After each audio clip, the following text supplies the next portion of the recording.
Assalamu alaikum. So today we are going to discuss about gastro history taking and सबसे पहले हमने patient को right side से approach करना है और कहना है अस्सलाम वालेकुम, मेरा नाम डॉक्टर हफ्सा खिज़र है और मैंने आपसे आपकी बीमारी के मुताबिक कुछ सवालात करने हैं। कोशिश करनी है पेशेंट के जो है वो लैंग्वेज में बात करें और उम्मीद है आपको इस दौरान कोई तकलीफ़ नहीं होगी और आप ताउन करेंगे और ताकि आपकी बीमारी की तशख़ीस में मदद मिल सके। जैसे भी आपको सही लगे लाइन आप वो कर सकते हैं। तो सबसे पहले हम पेशेंट का नेम, ठीक है, और अगर मेल पेशेंट है तो फादर नेम, ठीक है, और अगर फीमेल है डॉटर ऑफ या फिर वाइफ ऑफ हम लिख सकते हैं। और उसके बाद उनकी एज आनी चाहिए, जेंडर हम ऑब्वियस होता है, ठीक है, और रिलीजन और एजुकेशन पता करते हैं हम पेशेंट। अगर पेशेंट एजुकेटेड नहीं है, अगर उसने कुरान तक पढ़ा हुआ है तो हम उसको फॉर्मली एजुकेटेड कह सकते हैं। और फिर ऑक्यूपेशन उसका क्या है, मोड ऑफ़ एडमिशन लिखेंगे, अब रेज़िडेंट लिखेंगे। अब रेज़िडेंट वो कहाँ का रहने वाला है और मोड ऑफ़ एडमिशन में हम यही लिखते हैं कि वो आइदर वो इमरजेंसी से यहाँ पे वार्ड में शिफ्ट हुआ है या फिर ओपीडी से आया है। उसमें फिर हमने पूरा लिखना होता है किसके साथ आया है, कब आया है और कितने बजे आया है, ठीक है।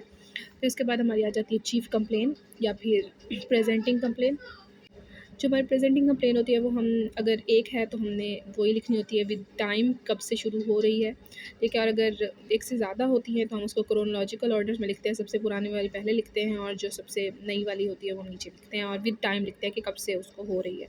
और कोशिश करनी है प्रेजेंटिंग कंप्लेन हमने पेशेंट की लैंग्वेज में लिखनी है, पेशेंट की लैंग्वेज यहाँ पे यूज़ करेंगे हम। फिर आ जाता है हमारे पास हिस्ट्री ऑफ प्रेजेंटिंग इलनेस। अगर प्रेजेंटिंग इलनेस फॉर एग्जांपल हमारे पास वॉमिटिंग है तो हमने वॉमिटिंग की जो है वो क्वांटिटी, कलर और उसका करैक्टर देखना है कि प्रोजेक्टाइल है या फिर नॉन प्रोजेक्टाइल है, क्योंकि अक्सर प्रोजेक्टाइल जो है वो स्टीनोसिस, पायलोरिक स्टेनोसिस की केस में होती है। और इसके अलावा कंटेंट्स हम देख लेते हैं कि डाइजेस्टेड कंटेंट्स आ रहे हैं या फिर अनडाइजेस्टेड कंटेंट्स आ रहे हैं, उसका कलर कैसा है और उसके अलावा उसमें कोई स्मेल वगैरह है या नहीं है।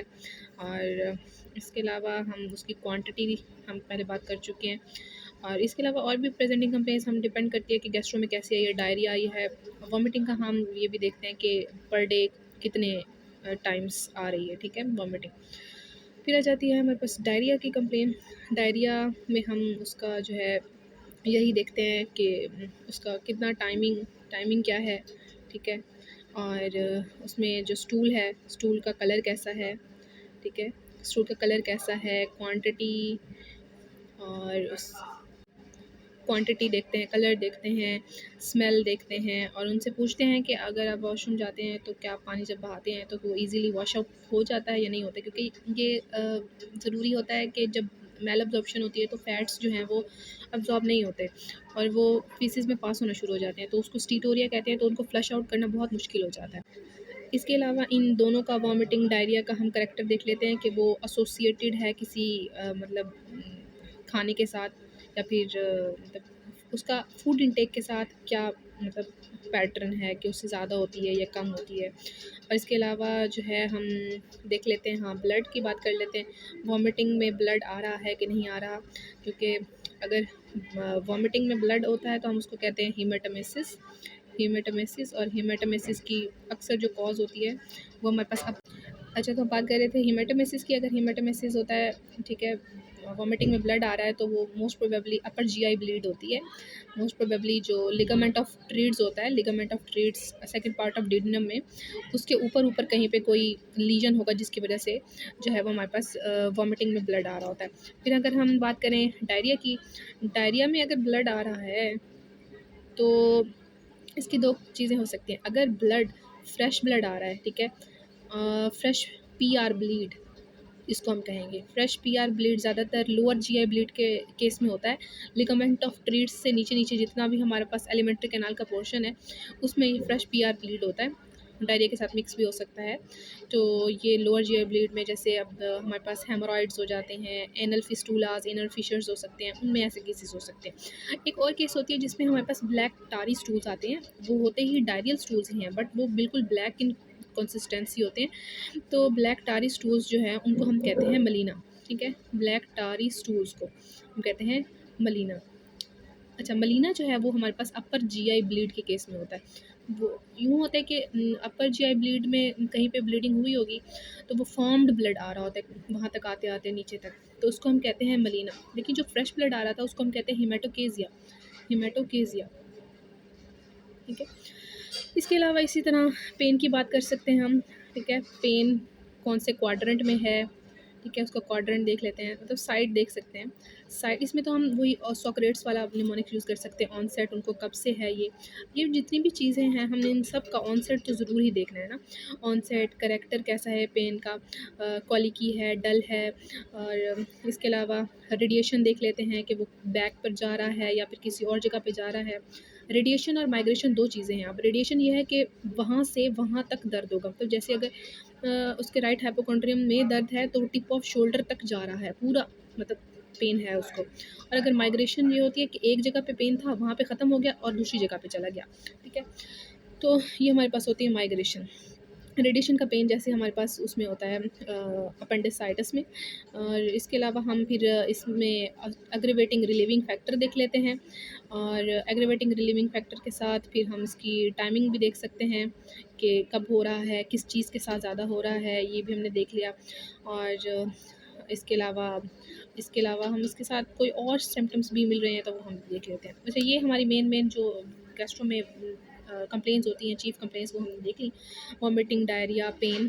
और इसके अलावा एक और जो मेन आती है वो जॉन्डिस की आती है, येलोइश डिस्कलरेशन ऑफ आइज़, ठीक है। इसमें भी हम पूछेंगे कि ऑनसेट कब था, प्रोग्रेशन कैसी थी, और जो है वो इसके अलावा एक और कंप्लेन होती है एब्डोमिनल डिस्टेंशन की। एब्डोमिनल डिस्टेंशन में ज़्यादातर हम ये 2 सवाल पूछते हैं कि कब हुआ और उसका प्रोग्रेशन कैसा था, मतलब स्लो था या अचानक हो गया। तो ये एब्डोमिनल डिस्टेंशन ज़्यादातर केसेस एसाइटीज़ हो सकता है, मैलिग्नेंसी हो सकता है। इसके अलावा जो है वो कोई भी फीकल ऑब्स्ट्रक्शन की वजह से फीसिस एक्यूमुलेट हो सकती हैं, फ्लैटस हो सकता है, अगर फीटस हो सकता है, फैट भी हो सकता है। तो एब्डोमिनल डिस्टेंशन किसी भी वजह से हो सकते हैं, बस हमने ऑनसेट और प्रोग्रेशन पूछनी है और इससे हमें अंदाज़ा हो जाएगा। फिर उसके बाद हम आ जाते हैं पेशेंट की पास्ट मेडिकल हिस्ट्री पे। पास्ट मेडिकल हिस्ट्री में हमने उससे पूछना है कि उसको आइदर पहले से कोई डायबिटीज़ मेलाइटस पॉजिटिव है या नेगेटिव है, इस्कीमिक हार्ट डिजीज़ पूछने हैं, और हाइपरटेंशन की हिस्ट्री लेनी है। इसके अलावा जो है हमने पहले कोई हेपेटाइटिस उनको हुआ हो उसकी हिस्ट्री लेनी है। इसके अलावा प्रीवियस कोई हॉस्पिटलाइजेशन हुई है तो वो हम लिख सकते हैं। फिर उसके बाद जो है वो हमने पास सर्जिकल करनी है। पास सर्जिकल में हमने उनसे पूछना है कि कोई प्रोसीजर वगैरह पहले हुआ हो, कोई ऑपरेशन हुआ हो, कि फ़ीमेल्स के केस में अक्सर सी सेक्शन की होती है। इसके अलावा हमने पेशेंट से ना पूछना होता है कि उनका ट्रांसफ्यूजन हिस्ट्री लेनी होती है। उन्होंने कभी कोई जी ज़्यादातर हम जीआईटी में लेते हैं ट्रांसफ्यूजन हिस्ट्री, ज़्यादातर यही पूछते हैं कि आपने पहले कोई खून लगवाया हो सफ़ेद या पूरा खून लगवाया हो, तो वो बता देते हैं कि ट्रांसफ्यूजन हिस्ट्री पॉजिटिव है या नहीं है। उसमें फिर हम हेपेटाइटिस को ज़्यादा वो करते हैं, सस्पेक्ट कर रहे होते हैं। फिर उसके बाद हम एनसेड्स की हिस्ट्री लेते हैं, एनसेड्स, डीमार्ड्स या फिर जो है वो स्टीरॉइड्स की हिस्ट्री। हम उनसे पेशेंट से पूछते हैं कि आपने कोई दर्दों के लिए कोई दवाई वगैरह ली हो, खुद से लेते हैं हम, या फिर पेशेंट को पूछते हैं कि आपने डॉक्टर के कहने पर ली थी। और अब जोड़ों के दर्द के लिए कोई दवाई ले रहे हों मुसलसल, या फिर एक चावल के दाने जितनी जो है वो गोली होती है वो तो नहीं ले रहे, तो पेशेंट आपको बताता है अक्सर जो है हमारे पास गैस्ट्रिक इश्यूज़ के साथ जो लोग आते हैं वो अक्सर एनसेड्स की हिस्ट्री पॉजिटिव दे रहे होते हैं। फिर हमने पेशेंट से फैमिली हिस्ट्री लेनी है। फैमिली हिस्ट्री में यही है कि उनके ख़ानदान में किसी को पहले से कोई डायबिटीज़ मेलाइटस, वही इस्कीमिक हार्ट डिजीज़, हाइपरटेंशन, या पहले कोई जिगर का मसला हो रहा गया हो, या फिर कैंसर जैसी बीमारी भी हो तो वो भी हम कह सकते हैं। फिर उसके बाद हमारे पास आ जाती है पर्सनल हिस्ट्री। पर्सनल हिस्ट्री में हम पेशेंट से पूछते हैं कि वो स्मोकिंग, अल्कोहल वगैरह, नशा वगैरह तो कोई नहीं करते। और इसके अलावा एक्स्ट्रा मैरिटल अफेयर्स वगैरह भी जो है वो हम वैसे हिस्ट्री में, जनरल हिस्ट्री में पूछते हैं। लेकिन यहाँ पे हम इसकी बात करें तो इसमें हमारे पास स्मोकिंग और अल्कोहल बहुत इंपॉर्टेंट है। फिर पर्सनल हिस्ट्री के बाद जो है वो हम आ जाते हैं